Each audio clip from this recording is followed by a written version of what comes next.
Gure bitxiak espazioan 2025ko abenduko obra hausen da, Azindino Quesadaren obra bat, Etrenos d'Espaz izena duena, Carmen Bilbaok doaitzan eman diona Sabino Arana Fundazioari eta Abertzaletasun Museoan dagoena.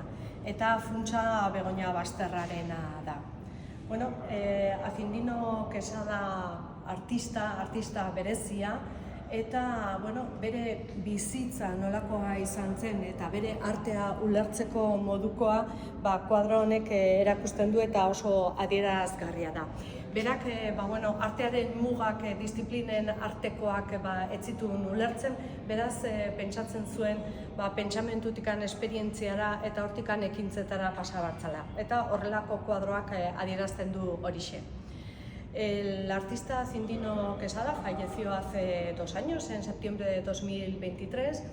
Él se formó en París durante muchos años, allí trabajó y en el año 75 puso en marcha la Fundación Danae, allí en París, donde se creó un espacio típico, un espacio diferente alrededor de todas las artes contemporáneas europeas del siglo XX.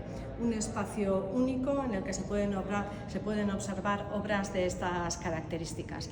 En concreto, esta obra que decíamos, Etrenos d'Espaz, podemos observar precisamente que esos límites entre las diferentes artes desaparecen, donde él nos invita a analizar no solamente desde el punto de vista visual, sino más sensorial y un poco en esa ruptura que él propone y en esa forma de ver el arte, y esperamos que sea de vuestro agrado. Un cuadro diferente, una obra diferente que constituye el Bitxiak de este mes de diciembre de 2025.